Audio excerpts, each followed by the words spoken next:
taking little footsteps, we began to climb. Near or far, we have reached across summer.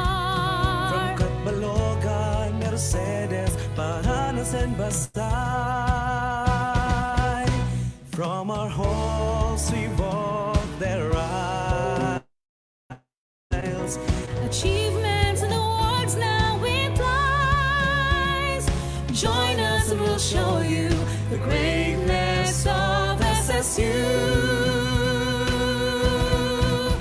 Summer State University, soaring high with excellence. Seat of innovation, we'll build and serve the nation.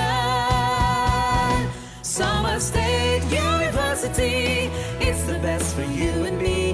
Your future and dreams come alive. So come on to Summer State University. Summer State University. So come on to Summer State University.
Mga kababayan, ang pambansang awit ng Pilipinas. Kayang magiliw, telas ng sinakanan, alam ng puso, sa titik mo'y buhay. Lupang hinirang, tuyan ka ng magiting, sa mandulupin, di ka pasisigil, sa nagatak tutok sa simoy at sa langit ng pagkaw, ay hinatang tudlang awit sa pagkayang minamahal. Ang isang ng matawad mo'y tagumpay na nagtinig, ang bituin at araw niya kailan pa may magtitig. Luman ang araw ng walhaging pagsinta, buhay langit sa piling mo. Ang hindi kaya ng pagkay mga amin, ang mamatay ng dahil sa'yo.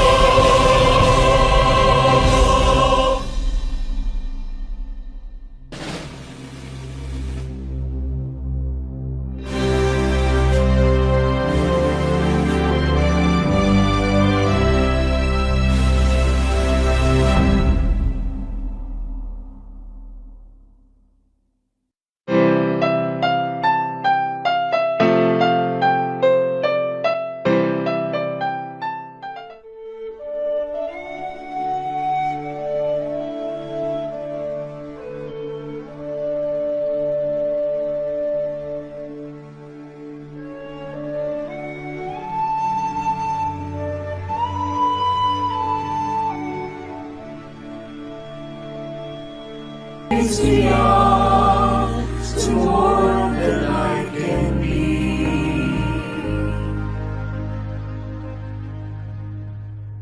It's beyond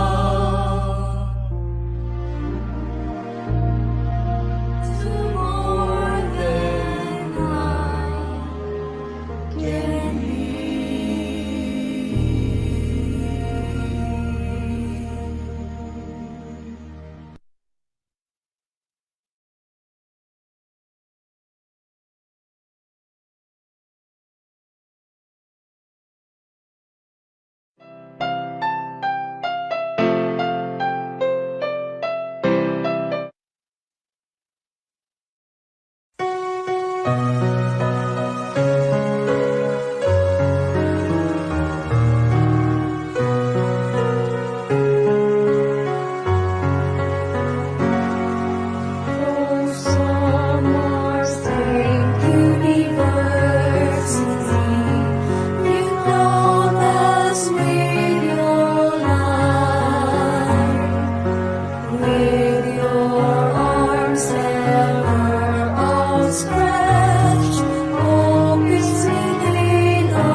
Time management is about planning and controlling the amount of time you spend on specific tasks.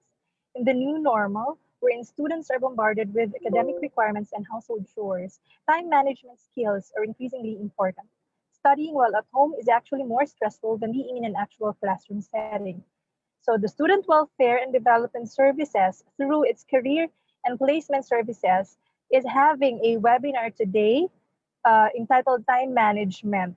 The aim of this webinar is actually to discuss why time management matters and give at least a list of several techniques to help students learn to prioritize and manage effectively. Good morning, Philippines. Good morning, Katbalogan. Good morning, world. Yes, we are streaming live all over the world on Facebook. And we would like to acknowledge the other universities and other people who are always joining our webinars in SWDS. So before we start with the talk proper, let us have our house rules first.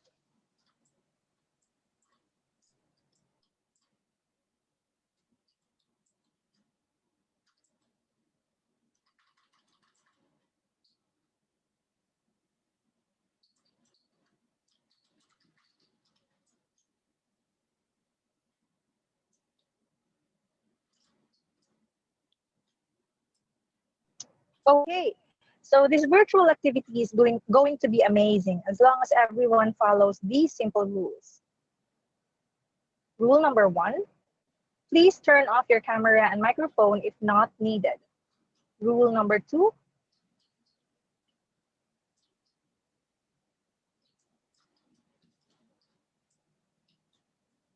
every Zoom participant's name must be in the following format: family name, first name, and middle name. Example, Santos 1A. Failure to comply will relegate you to the waiting room and not be admitted.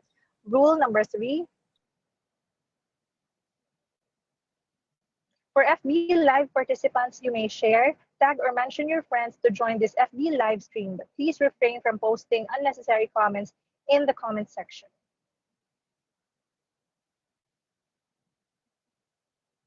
Rule number 4, for Zoom participants, questions and clarifications will be entertained after the talk. By then, you may turn on your camera and microphone, or you may use the chat box. The moderators will cue if you are already recognized.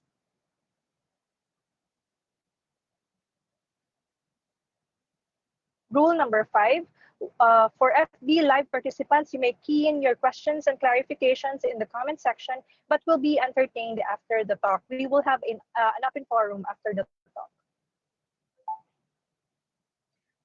Please stay until the end of the symposium.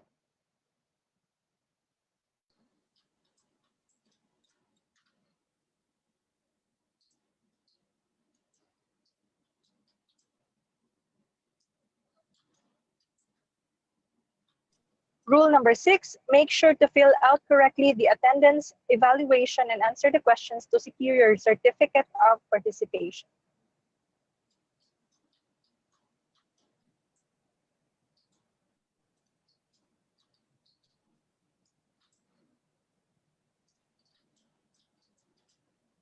So very important, give us at least 3 to 5 days after the webinar to prepare the certificate of participation. It shall be sent to the email you used in the attendance link. On behalf of those who will not be able to join the live stream of the webinar, attendance and evaluation link will be available until the end of this semester. So you can still view our webinars even if you were not able to join us today.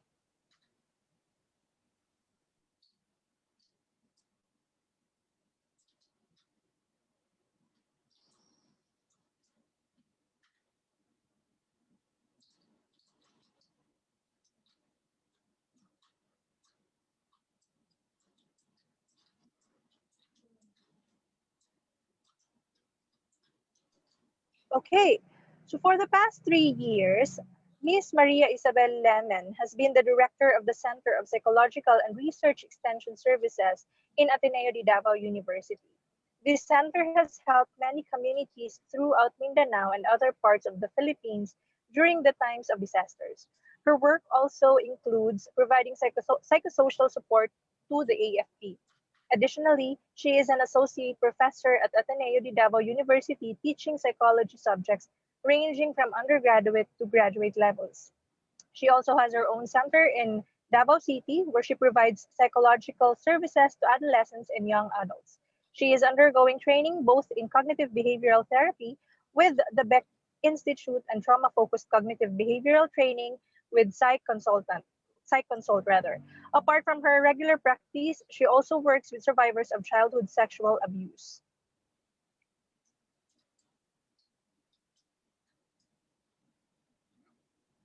So without any further ado, let us welcome our guest speaker this morning, Dr. Maria Isabel Lemon. Hello, ma'am. Good morning. Good morning. Uh, yeah. Okay. Can you hear me? Yes, ma'am. All right. Clear. Okay. So thank you so much again for inviting me to speak on a topic that is very relevant to many of our students today. Uh, so today I'm here to talk about time management, and really I speak as not just a psychologist but also as a teacher who's been handling many students during this time of the pandemic. And so, uh, time management is actually one of the most important skills for students to have because, so far, from what I've observed, those who are able to manage their time well are able to survive the semester and all the demands that are placed upon the students. Now, what is time management? It is organizing your time in a way so that you are able to accomplish your tasks and look at the last word that I put there, efficiently. So, in other words, time management is not about spending hours upon hours studying, but it's actually learning how to use your time efficiently. Okay.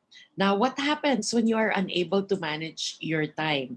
You know, I've actually seen people or students who complain. No, they actually don't do their work in the beginning of the semester, and then towards the middle and towards the end of the semester, what happens is that they start panicking and they start bargaining already with me. And I'm sure that many of the teachers who are here have experienced the same thing.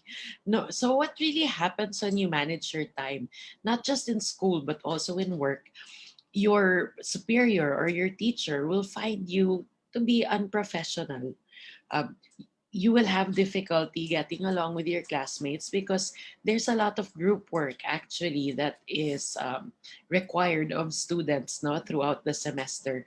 And actually, being able to collaborate is a 21st century skill that many schools are trying to encourage.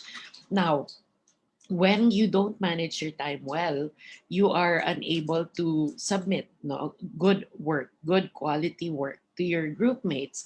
And so what happens there is that you lose friends sometimes, especially if your group mates are your friends, or you just get a very low grade for that particular project. And then notice how when you are unable to manage your time that well, you actually suffer from a lot of stress. Because what happens is in your mind, you're always thinking, I have so many things to do. What do I do first? Where do I even begin? And so that is what happens, no, when you delay your work and procrastinate. And then another thing also is that you will notice now when if you don't manage your time well, you barely will have time for yourself. And what happens is instead of having me time or time to just relax and do nothing, what happens is you are actually starting to work more. And when I say work more, it's doing all the necessary things, not just to comply with the requirements of your classes. So, again, another thing that suffers is your work quality. What happens to your work when you cram it versus when you actually do your work like a little at a time until you're done?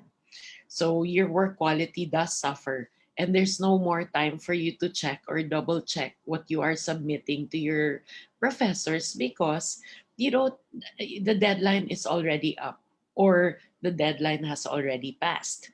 And of course, most importantly, you will get lower grades, obviously, because again, no, most likely you will resort to doing things that or submitting work that is subpar or just work that is enough to comply with the requirements. Now, when you think of time management, you think, well, how do you do it? How do you manage your time? It's so difficult. And to give you an idea, on a personal level, um, I teach. In the intro, you know that I'm also the director of a psychological center that does a lot of work. I have my own center. I have my family. I have my kids, and I have many things on my plate. But how do I do that? I manage my time pretty well.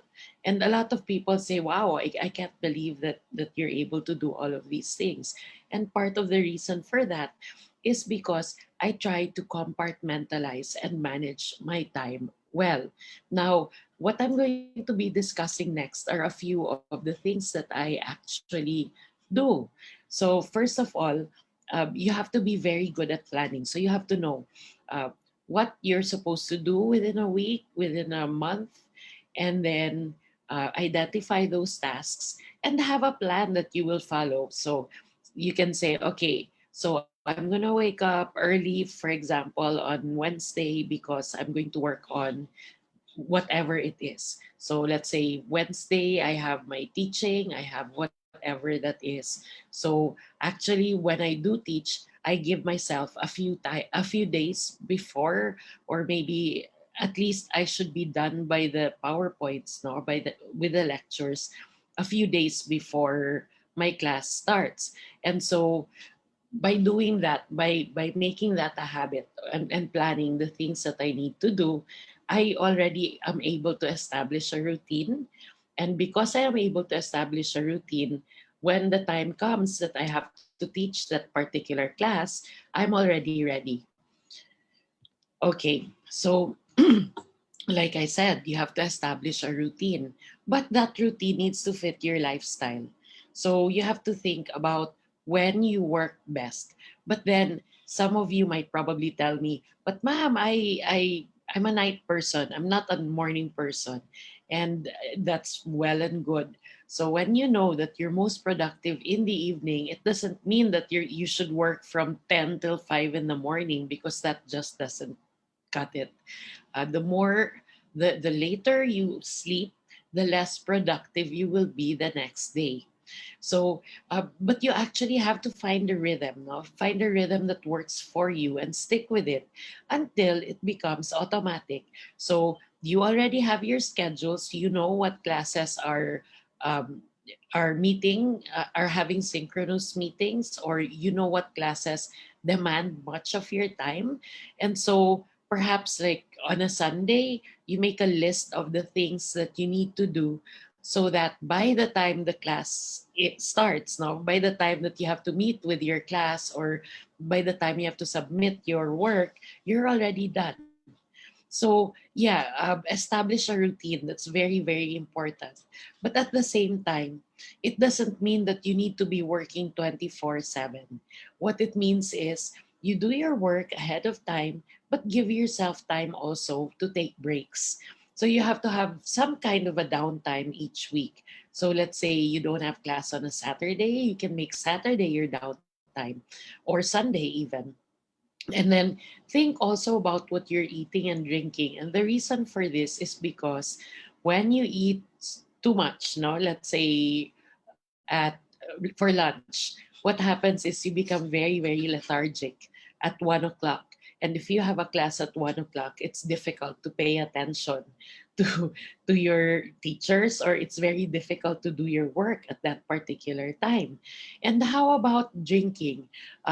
There's such a thing as having too much coffee in psychology, and I'm sure Ma'am May will agree with me on this. Uh, sub Caffeine is actually considered a substance, and it is considered a disorder in the DSM-5, which is something that we use as a basis to diagnose people. So you have to be careful also how much caffeine you're drinking, or iced tea, soft drinks and stuff like that, because what you put into your body will affect the way that you study or the way that you function. And another thing, get plenty of sleep each night. So if you tell me, but ma'am, I sleep at 5 in the morning, but I get 8 hours of sleep anyway, that's just not going to work. I've noticed for many now of the adolescents that I work with, those who sleep very late tend to become less productive when they wake up. And it's also good to have vitamin D. So it's better to be up in the morning and then do your work then, because that is how you can become a lot more productive. And another thing, get some exercise. So, if possible, if there's a lot of space where you live, go and jog, go and jump rope, or engage in activities that can actually help you sweat a little bit, or at least get your exercise. All right. So there's also something that some of my successful students do.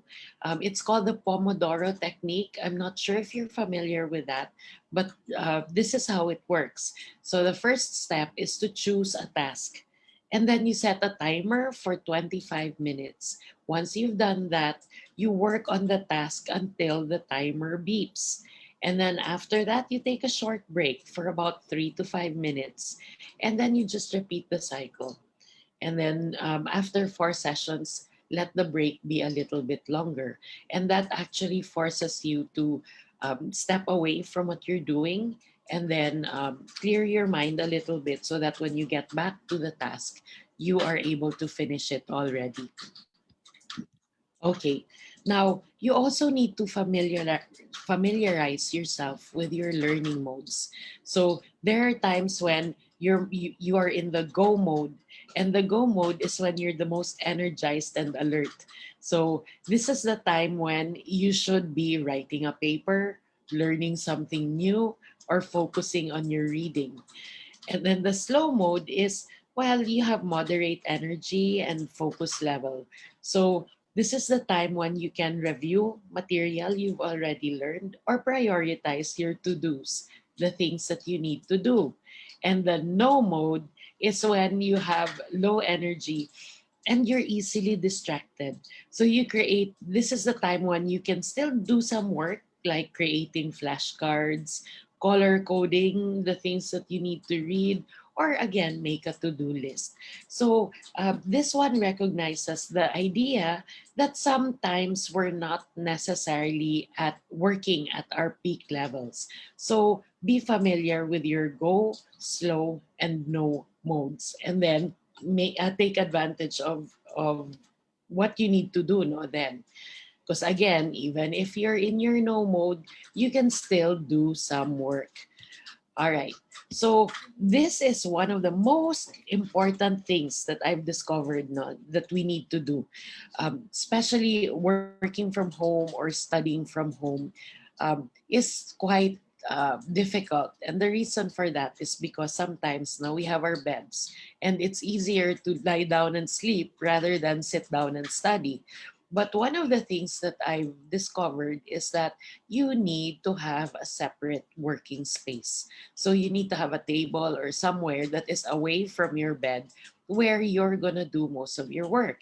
And the reason for that is because the bed should only be a place where you're going to rest. And what happens is when you do your work while you're on your bed, uh, you might end up doing other things apart from studying.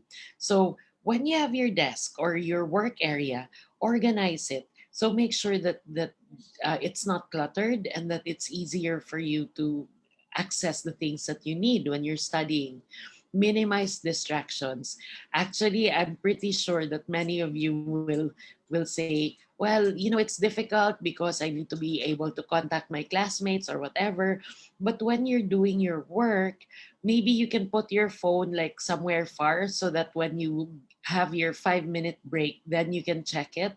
So I'm sure that the social media and whatever else, no, whatever other distractions are are things that you probably forget to turn off or forget to disengage from when you need to do your work. And another thing that you need to do is you need to be able to identify the things that waste your time and limit them. So what are the things that waste your time?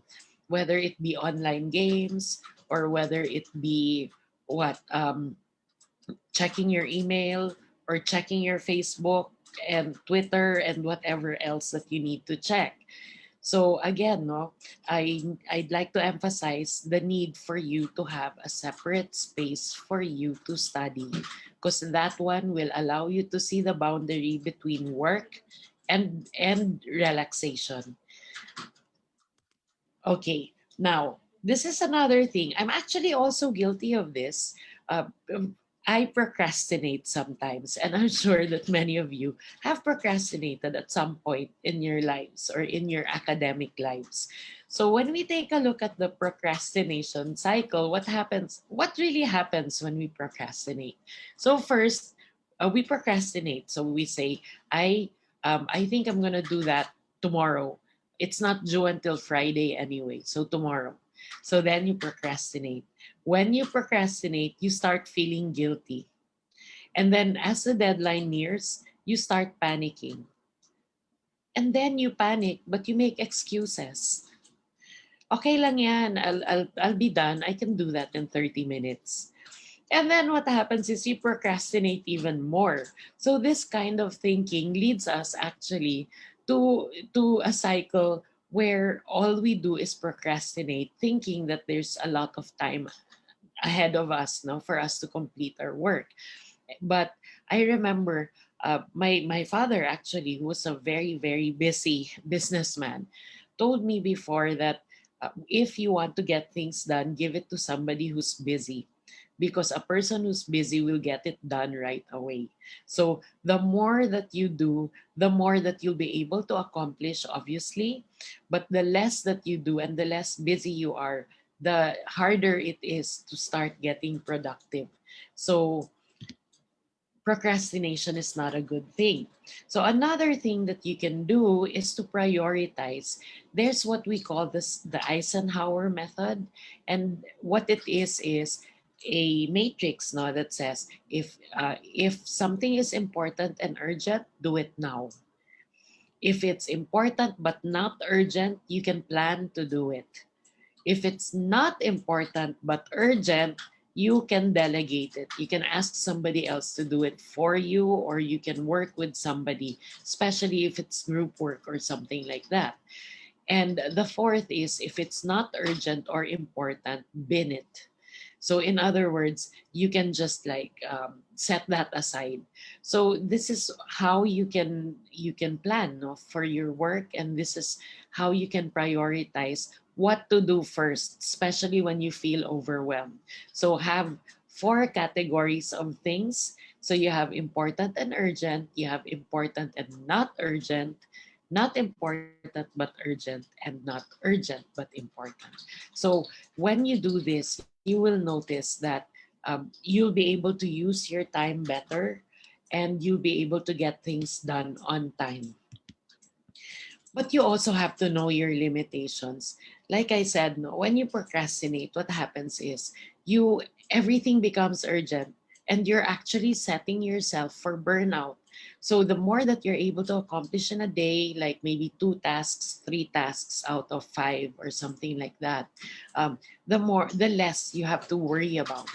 Uh, Limitations, actually, if let's say no, a professor or a teacher gives you too much work, then perhaps you guys as a class can negotiate with the teacher and ask for an extension of the deadline or something like that. But that's not something that you should make a habit out of, because typically teachers would plan the semester ahead of time, and along with the deadlines and everything else. But if your teacher really sees that you guys are struggling or you are having difficulty meeting the deadlines, I'm sure that many of them would be more than willing to work with you, and perhaps to give like a reasonable time frame within which to finish your work. And then another thing that you should be doing is monitoring and evaluating your activities. So think about the things that you need to do, and maybe every 2 or 3 days you can do this. You can monitor the things that you've been doing. You can also monitor the things that are keeping you very, very, very busy, whether it's academic related, school related, or not school related. So by doing that, you would be able to set a baseline of how much time you can actually spend on studying. But of course, as we know, if you are to prioritize your studies, then you'll be less stressed, and you'll be able to do things with a clearer mind, no? Especially like tasks at home, helping out with the chores, or whatever that is. So it would be helpful if you perhaps made a list of your activities in a day, and then you'll see there. Actually, if you make that list, you're gonna see um, why you're not productive or why you are productive. You can see when you're most productive. You can see all of those things. So you can always start with a list. Okay, now what happens when you are able to master managing your time? Time management is a skill that doesn't just go um, that doesn't just help you while you're in school. It actually also helps you when you have joined the working world. So the better able you are to manage your time, the more not your bosses will notice you, the more professional you're going to be seen, and the easier it will be for you to be promoted. Okay, so what happens when you master managing your time? Here you go. You will be able to give a good impression to people that you're working with, especially your superiors. This is after school. And then the quality of your work will also be consistent. Um, your experience will have less stress and anxiety intertwined with how you feel, or with your work. And then you will get obviously higher grades. You'll have more time for yourself. You're gonna get noticed, and you have more opportunities for growth. Now, really quickly, one of the things that I've noticed now with people that I've worked with, especially those who have trouble in school, is that their emotions are heavily intertwined with what they have to do. And so it's always, I feel so frustrated, and this is why I don't do my work. Or I'm so sad because I planned to do this but I forgot, or I ended up procrastinating, and things like that. So part of what you need to do is to learn how to separate your emotions from what you have to do. So your emotions shouldn't define how much work you're going to be able to do for a particular day. So keep that in mind, because that is one of the most important things that you need to do. And I think Dr. May can attest to this, because we were actually taking um, our PhD together, and there was mountains of work. Apart from the school work, we had our regular work and all the things that we had to do. And so um, it's about telling ourselves, well, you know what, I might not feel at my best at this time, but I'm gonna do it anyway. And so each of us have a way of coping with our emotions, but we also have a way of going on what I call autopilot. So it's setting aside the emotions. I'm going to feel those later, but for now, I'm going to do the work that I need to do, because I really need to submit this at some point. So make sure that you're able to do that as well. Feel the emotions, yes. Recognize your emotions, yes, but set it aside if you have to, especially when you need work to do. So one of the things that you can do is to imagine yourself in a toga. Imagine yourself marching. Imagine yourself done with school and graduating. Or better yet, imagine yourself as an honor student. Why not? There's always time, especially if you're still like in the first or second year levels. Yeah, of course, there's still time, and even third years. Why not? So the possibilities are endless when you are able to manage your time well. But also remember that when you manage your time, you also are able, you should be able to separate your emotions from the work that you have to do. Okay, but most importantly, you also have to be kind to yourself. So in other words, you can't be on top of it all the time. Sometimes you really will feel like you don't want to do anything, or you're not that productive. So again, no, we go back to the go, the slow, and the no modes. So you're what I wanted to emphasize with the go, slow, and no modes is that you you should be able to do things even if you're in the no mode, because uh, you're still you're still able to function. It's just that you're not able to study, or you're not at a point where you want to write a paper or something like that. So yeah, always remember to be kind to yourself. uh, cut yourself some slack, give yourself a break. Try the techniques that I've mentioned, like the Pomodoro Technique, and try the Eisenhower method as well of prioritizing the things you need to do. There is actually enough time for you to be able to accomplish the things that you need to do. You just need to be able to manage your time efficiently. And with that, I'd like to entertain some questions.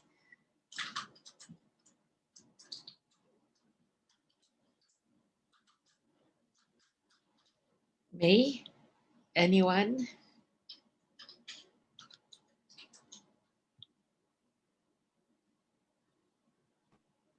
Yes, for those who are in the Zoom, you can now key in your questions in the chat box, or if you want, you can open your camera and open your mic and ask questions.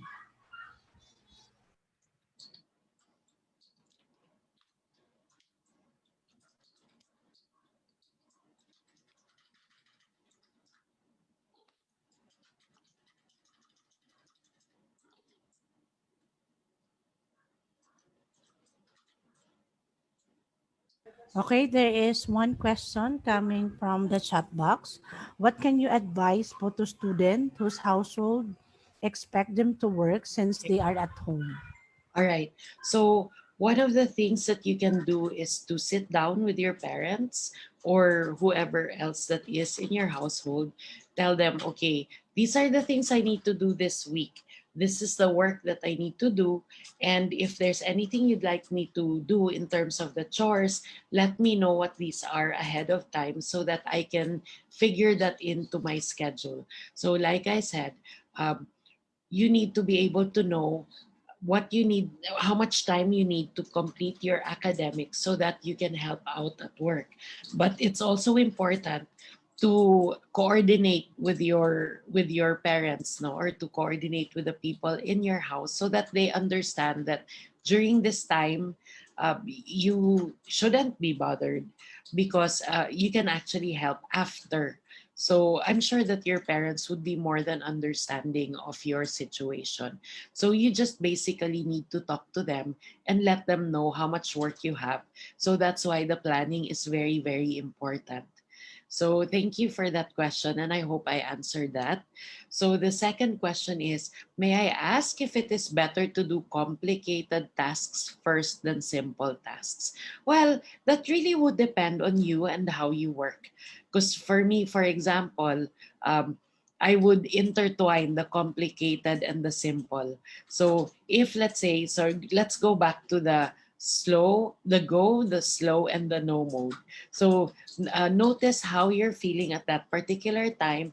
And if you feel like you're productive but not really, then you can do the simple tasks first. And then the complicated tasks, you can do a little at a time. Let's say you set aside 30 minutes every day for you to do the complicated task.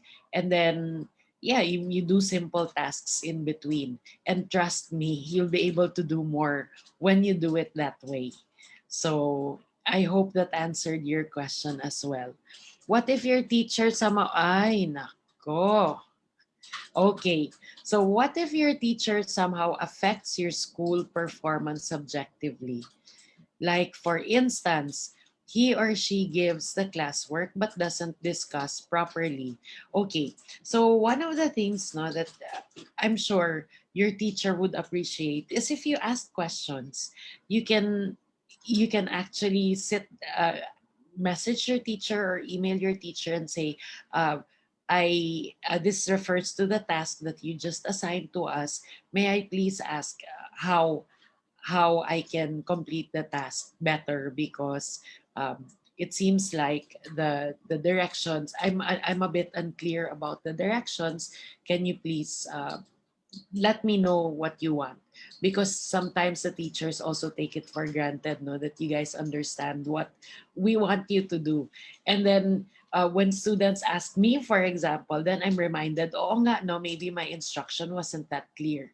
So yeah, asking your teacher, students, asking your teachers about the task and asking for a clarification on the task would most likely be welcomed by your teachers, or if not, ask your classmates. Okay, so I really love the idea of familiarizing my work modes. Yes, yeah. Um, so am I. I'm actually also a night person. And I noticed no that if, let's say, I work through the night, because I can and I used to work until what, 5 in the morning. The next day I feel lethargic. The next day I feel like I can't function. And then I started disciplining myself and sleeping a little bit earlier. Maybe there would be times when I would work at night, pero I would have a limit. Like, okay, I tell myself I'll only work until maybe 11 at the most. Then after that, I really force myself to stop already and rest. And then I notice that I wake up a little bit earlier. Then I get more things done the next day. No, so yeah, familiarize yourself with your work modes, and then the paperwork in the morning. Yeah, then if you can do that in the afternoon, then better, because the afternoon isn't night. And you'll have a lot more time if you start in the afternoon. And then what else? Thanks sa advice. Yes, talaga. Don't work on your bed because it's not helpful. And I've discovered this earlier on during the pandemic. Kasi nga, I ended up working at 3, even 5 in the morning, because you really get carried away. And later on, you realize that you're not as productive when that happens. So I hope I answered your question, Miss Precious. Okay, so hello, what makes students lazy in doing their requirements? You know what?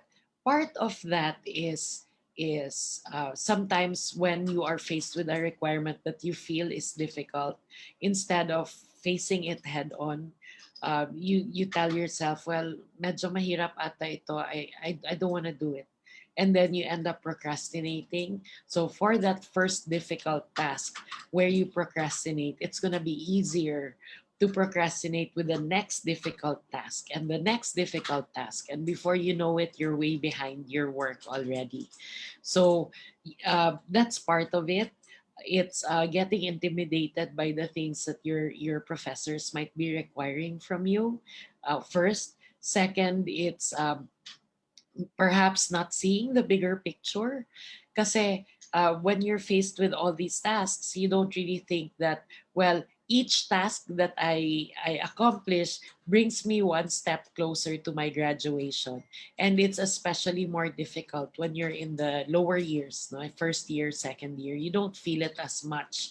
The seniors would most likely feel it more because they have graduation looming like over the horizon. They actually are able to think about graduation as something that may not materialize if they don't finish their work.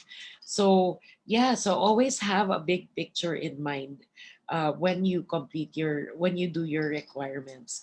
Kasi nga, yun, so the laziness can come from a lack of motivation, a lack of foresight, a lack of what maybe plans for the future. And the again, no, uh, if you're a first year or a second year student, talagang you won't be able to see the bigger picture. It will be very, very difficult. And it's again only when you're in your third and fourth year that you most likely will feel that way. That you'll feel that, okay, I really need to sit down and finish all my tasks because I want to graduate. So sometimes, even as early as your freshman year, start thinking about the bigger picture. You and think about this instead of like retaking classes that you've already signed up for, finish them. Just do your work and finish them. And the reason for that is because having to go back and take a class again is more of a hassle than dropping out. Not well, finishing all your work and not dropping out in the middle of the semester. You're already there. um, it's always think about what's on the horizon. Don't think about the now, think about your future and how each task will contribute towards your future. Okay, I just want to ask, proactive coping and reactive coping.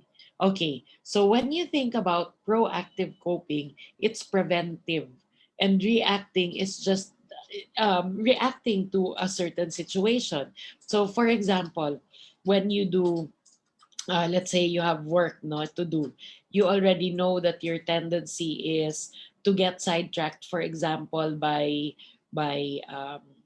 let's say the social media. So proactive coping would be to turn your phone off and just do your work. So that's how you can cope with the work that you need to do. And then the reactive coping is waiting until the last minute, and then when it's there, that's when you start doing something about it. So that's the difference between the two. So to what extent are you going to be reacting to the things and the challenges that you are faced with versus uh, being preventive, no, or managing your time better so that you're able to deal with the things as they come your way. Because remember, I'm sure that some of you may have been attended my talk on the stress bucket. So if you think about the stress bucket, that is, well, all of us have a capacity to withstand or stress, no? And then what happens there is, if we're able to cope with the stress, we're actually punching holes in that bucket. And then, so what happens is we don't reach the level of getting anxious, getting depressed, or like any other what we call psychopathological symptoms or developing any of the symptoms or disorders no, that go with being very stressed. And so proactive coping would be punching holes in your stress bucket and not waiting until the last minute for you to do your work. So better to be proactive rather than reactive. So what happens if, let's say, you procrastinated to a point where you're already always stressed? So reactive coping, although not good, maybe you can try the Pomodoro Technique and just make sure that you continuously work until you're done or something like that. But if you'll notice, the stress will always be like a, I'm not sure if you guys are familiar with Damocles with a sword. He had a sword on top of his head. So that's what it feels like sometimes, no, when we're very stressed and we have so many things to do, and what we feel is like so little time to do all that work. So again, time management allows you to be more proactive. It allows you to function better. It allows you to have your work, or and be. It allows you to be organized in such a way that when you need to submit the work, you're already done. So you don't wait. No, you don't wait for the last minute until you do your work. So I hope that answers your question. And then the next day is, as I assess myself, I have much time to work on the things I must do, but I find myself feeling lethargic or having low motivation. How to overcome lethargy? Okay, so one of the things that you can do is notice your sleeping patterns, because sometimes you feel lethargic because either you're too full, too much carbs in the diet, or perhaps you slept very late and then you woke up, although you woke up 8 hours after, you would still feel lethargic. And so maybe you can start the day off with a 5 minute exercise or something like that. You can exercise for 5 minutes, like jog in place, jump in place, you can dance or do something like that to get your body started, no? Lethargy, yeah, has to do with, it's a physical condition, and it has to do with what you're putting into your body and how you are taking care of yourself. So, yeah, so get enough sleep, watch your diet, and then also watch the things that you drink. No, your drinks, the coffee and all of that. Or maybe you can have coffee in the morning, but just 1 cup, right? Or sometimes, kasi if you have too much sugar, also, yes, you're gonna get a sugar high, but yes, you're also gonna crash at some point. Okay, so the next question is, but I found that writing a to do list the next day helps me become, yeah, uh, writing a to-do list helps. It really helps. And not to mention, it's also a very good motivator, because when you write a to-do list, what happens there is that you you are able to visualize the things that you need to do, and then you just crush things out. No, you cross things out as you finish them. So when you get to the end of the day, you look at your to-do list and you actually finished it, you feel a sense of accomplishment, and that one is one of my greatest motivators. There's exactly, yes, I agree, I with Jan Abundo. Yes, I totally agree with you. What is the best time management for persons not currently in their healthiest mindset? So again, no, okay, so uh, burnout is a sign that you need to take a break. So typically, when people are suffering from burnout, they've already reached their peak, no, their peak level of stress and all of that. So one of the things that you need to be able to do is perhaps negotiate with your teachers and take some time off. So maybe you can take a little bit of time off, and you can actually uh, like rest, no, and then after that you can start motivating yourself to do the work. So again, once you've experienced burnout or once you experience depression, um, take a break, go seek help, talk to somebody, or talk to your guidance office. Mame is there, and I'm sure she's more than willing to help. And then little by little, start getting the work done. Because remember that the only person who can really take you out of a funk, no, or maybe a bad spell, is yourself as well. So be kind to yourself, get the help that you need, and then start doing the work little by little. Now, if you're depressed, don't think that, oh, I need to be positive. Think, I need to be neutral. When I'm neutral, then you start, at least you're not sad, right? And then so when you're doing neutral, when you're in the neutral zone, you're not happy, you're not sad, but you're able to work anyway. And then as you'll notice that as you work a little bit more, you'll be able to experience positive moods until you start getting used to experiencing positive moods, and that's really how it goes. So yeah, that's what you can do to manage your depression and your burnout. Geraldine Domantay, I remember you. You're my student. Anyway, so any advice to working students? Okay, now when you're working, again, no, you have to focus on not just your work but also your school work. So how do you manage that? Okay, so again, no, Dr. May and I took our PhD in the middle of all the work that we needed to do. We are professors. We teach. We have our families, and we have all the demands on our time. So basically what you need to do is, you you need to compartmentalize again. So when are your classes? Are your classes during the day or at night? And then perhaps you can, kasi usually you're probably in grad school, Geraldine, aren't you?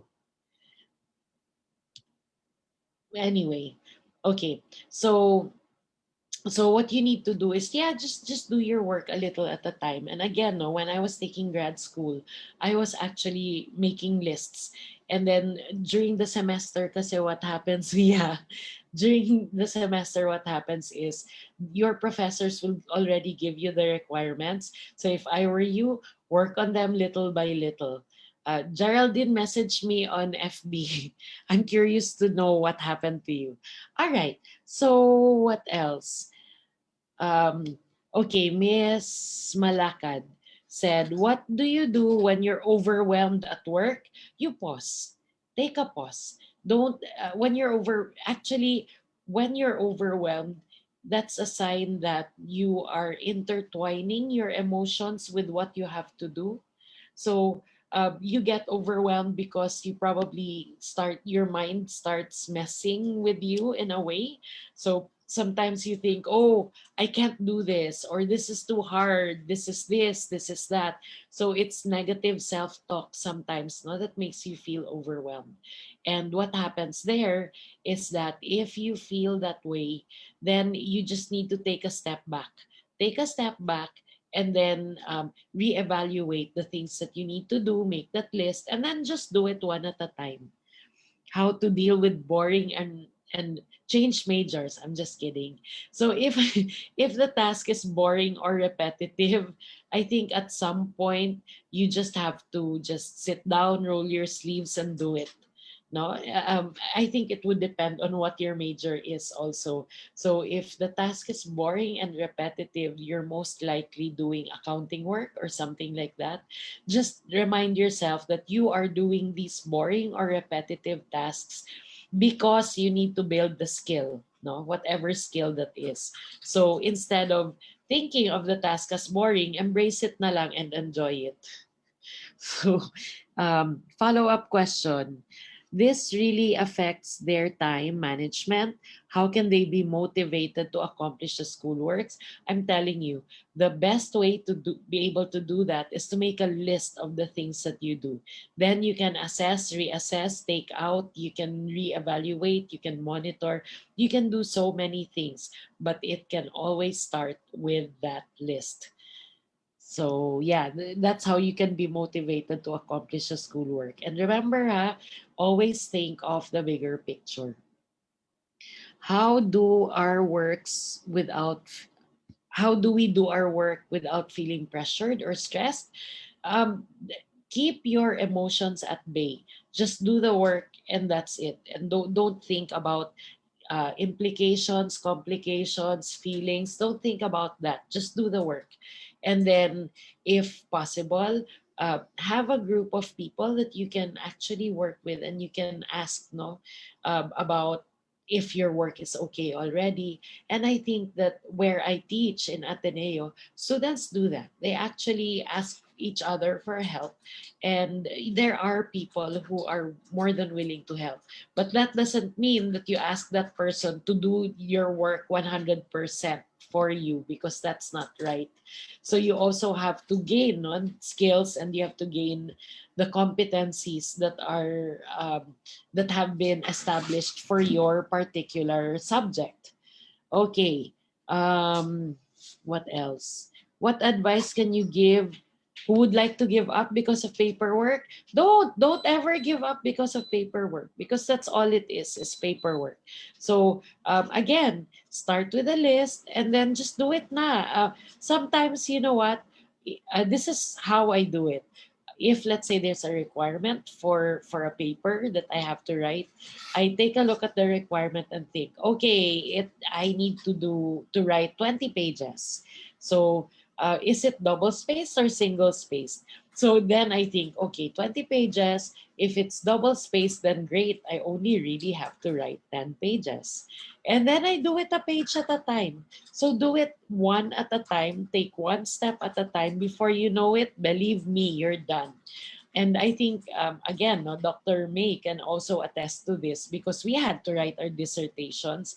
And those dissertations are what, 100 something pages, or even our what was that? Oh, we had to submit our internship documentations. You know how many pages that was? It was like almost 300 pages that we had to do in a span of a short period of time. So do it a page at a time, a word at a time, a page at a time, and a paper at a time.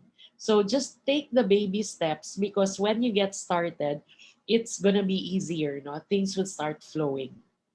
Okay, what do you advise?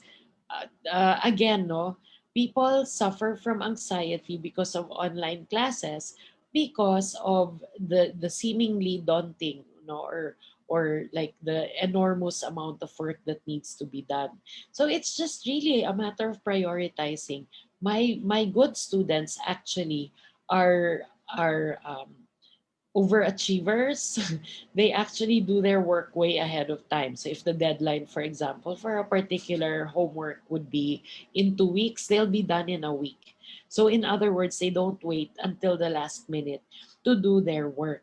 And you get anxious when you don't do the work. So notice how your mood goes um, throughout the day or throughout the week.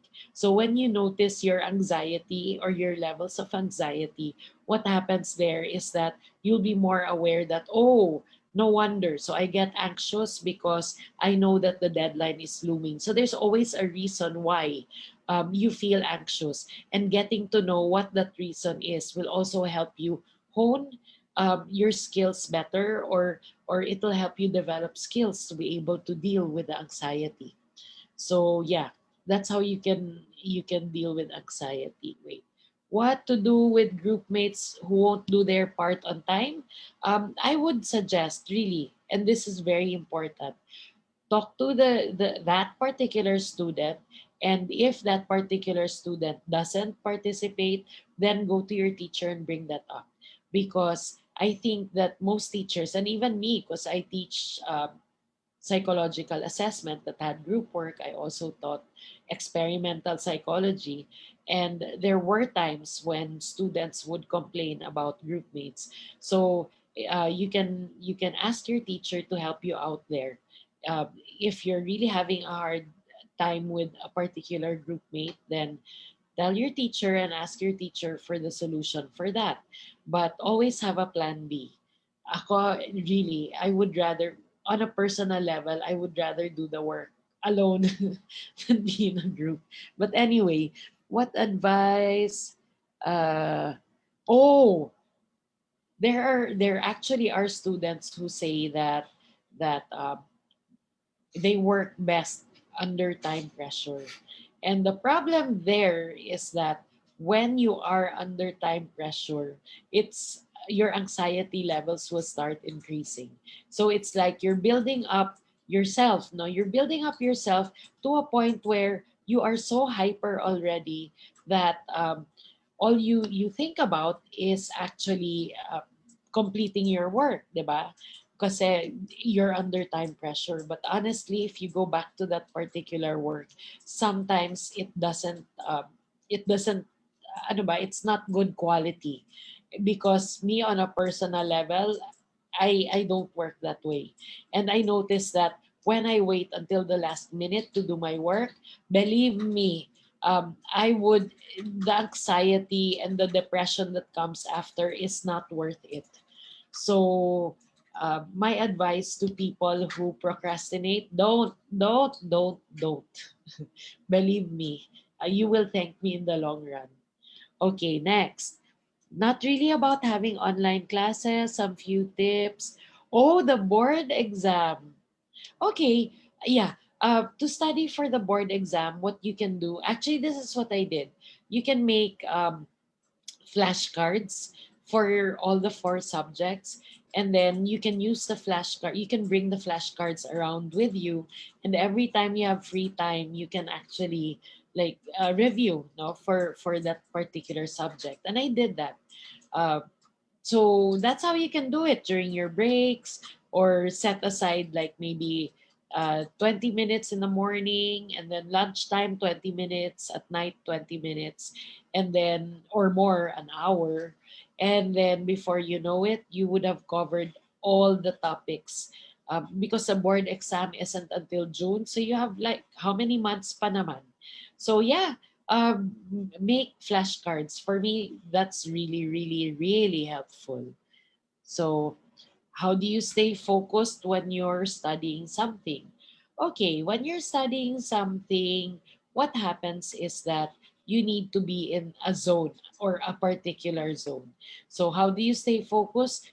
You minimize your distractions. So, if your distraction is a social media, make sure that you don't open other links apart from the links that need to be open at that particular time.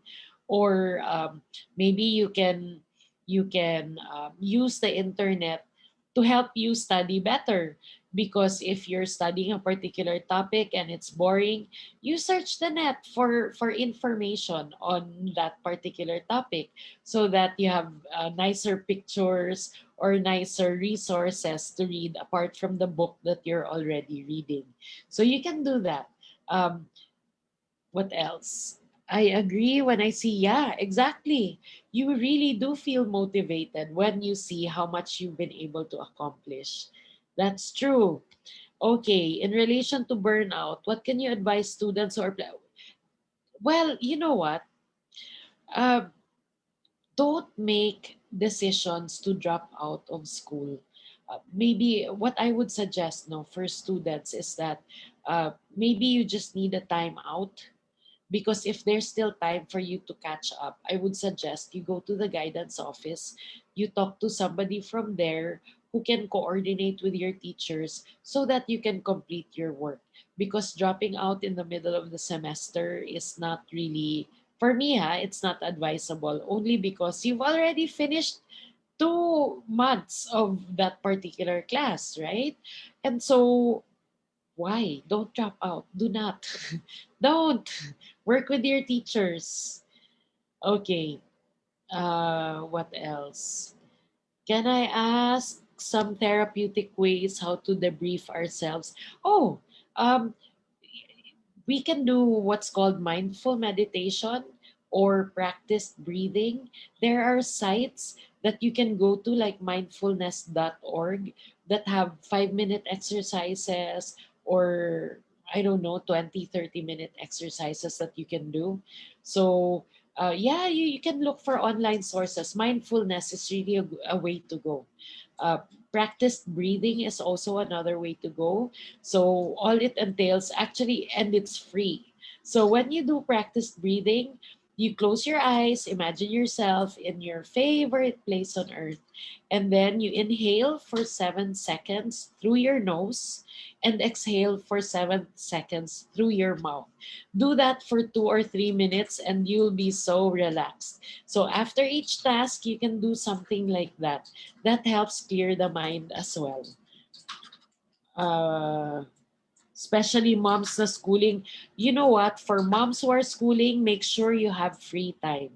So identify a time in the day where you engage in self-care activities. Important talaga yan if you're a mom, because if you are in a good headspace, then you are a better mom, you are a better employee, and in general, no, you would be able to do more things if you are in a better headspace. Okay, um, what else? What what can you advise to someone to overcome self-pity? Uh, Actually, in the first place, when you pity yourself, it's more that it's like a cycle, no. Let's say you're not able to do your work, and because you're not able to do your work, you start feeling bad about yourself. When you start feeling bad about yourself, you tell yourself, "Uy, I'm not good enough." Then the negative self-talk comes in. I'm not good enough, I can't do this, and all of that. um, so just be conscious of the things that you think about because it's very difficult. The moment you start pitying yourself, the more helpless you will feel. So instead of going that route, you can tell yourself, I can do this. I've done this before. I'm in college. I can do this. I've done this before, and I will do this. And again, no, imagine yourself as somebody who's wearing the toga and graduating, because eventually you will get there. Okay. Why do individual mental prison? I'm not really quite sure what that means, but basically, if I understand the question correctly, it might probably have something to do with getting caught up in your negative thoughts. So little by little, it's about changing your mindset and your perspective. Uh, Regaining control of your life and understanding, no, how you deal with things, how you're able to deal with things. So it's important that when you feel that you are in that mindset already, you try and change it by telling yourself that you actually can do it. And then identify the things you can control and the things you can't control and go from there.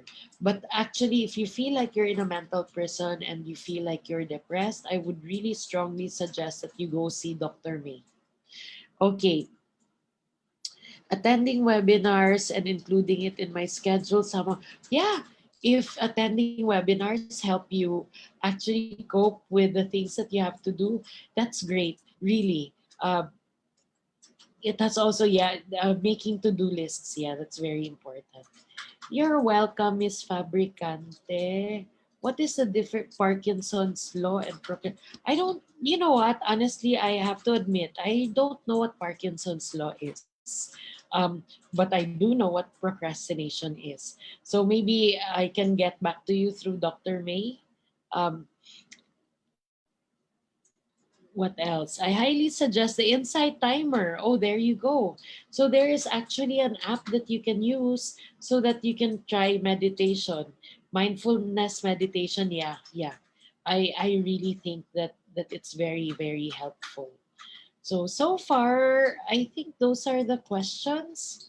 Uh, is there anybody else that would like to ask a question? If you have questions, you can key in the chat box. Well, I guess there are no questions anymore, Dr. Lemon. Thank you so I we still have one. Okay, sige. Is From there a FB. Good limit? morning. Yeah. Ah, Is there okay. yeah. Go ahead, go ahead.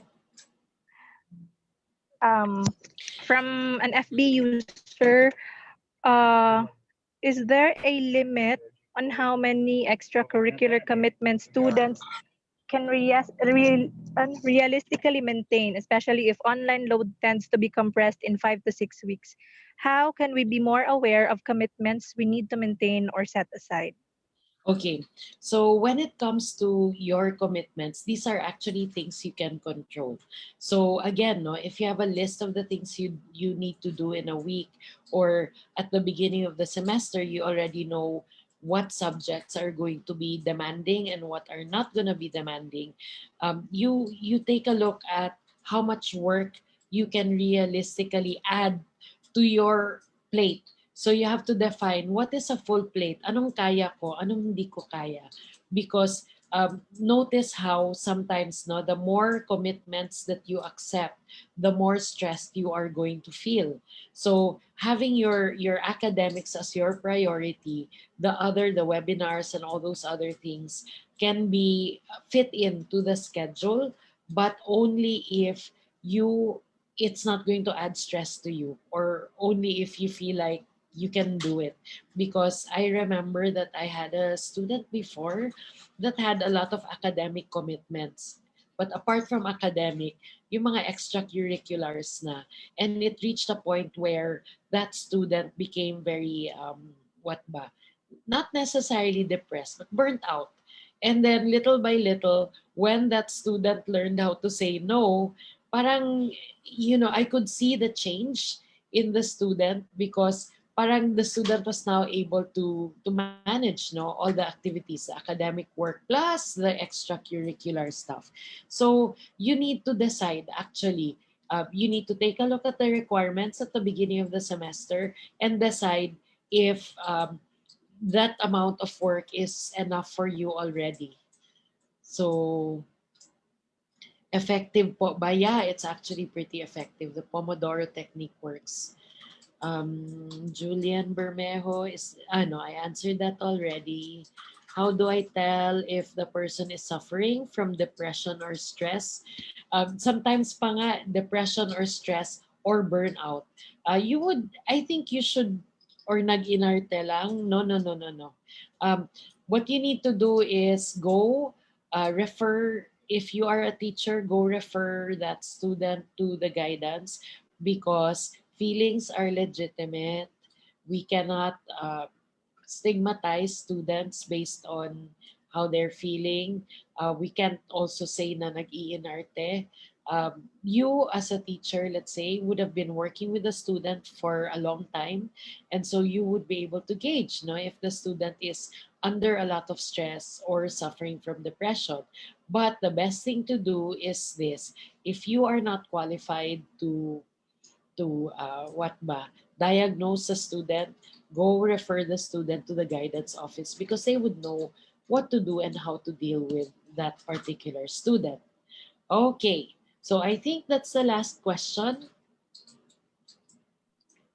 Um, I guess, ma'am, because there are no questions from FB also.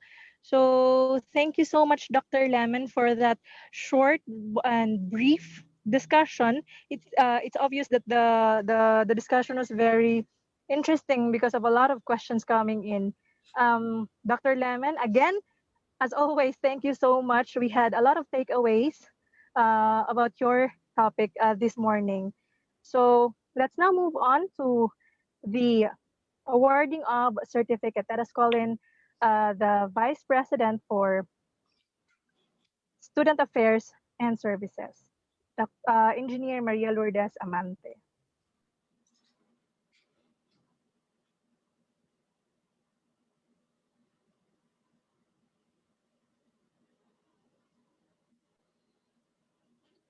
So in behalf of the Vice President of Student Affairs of the university, I would like to read the certificate of recognition to Dr. Maria Isabel S. Lemon in grateful recognition for imparting her valuable insights and expertise as a resource speaker during the webinar on time management held on April 24, 2021 at Summer State University. So given this 24th day of April 2021 at Summer State University, Catbalogan City, Samar, signed by our University President, Dr. Marilyn D. Cardoso. Thank you so much again, Dr. Mabel. Thank you, Dr. May. It's always a pleasure to be here. Thank you. Pwede tayong mag-picture. I-on po lahat ng cam before we end po the session.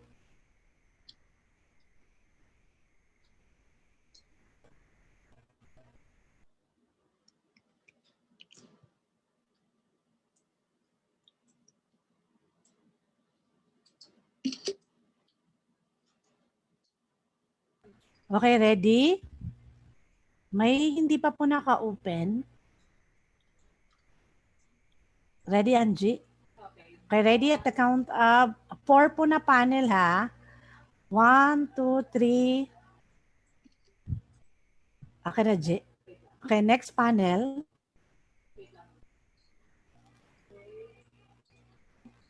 Next panel.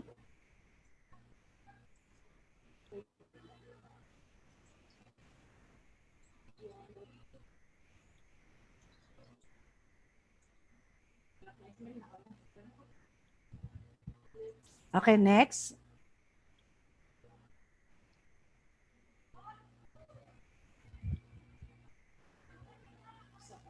Okay, last panel.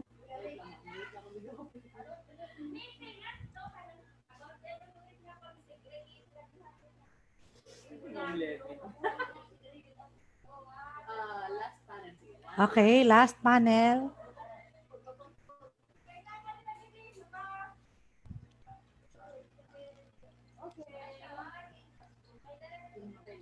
Okay na po. Thank you so much po for your time. Thank you so much, participants in Zoom and FB.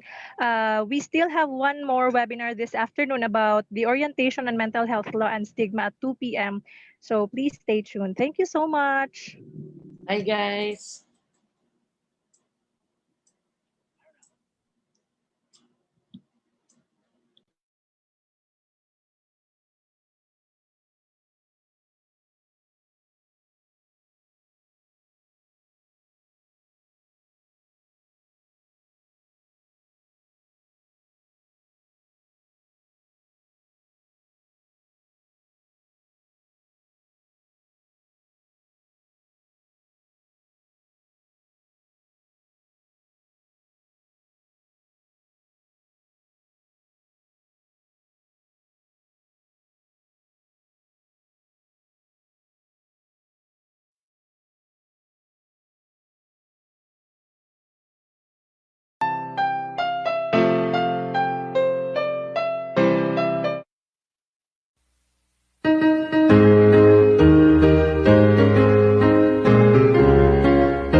Let us sing a song of gladness to our alma mater race.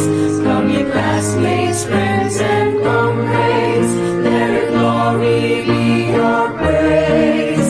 May your lasting light be our guide as we leave our portals wide.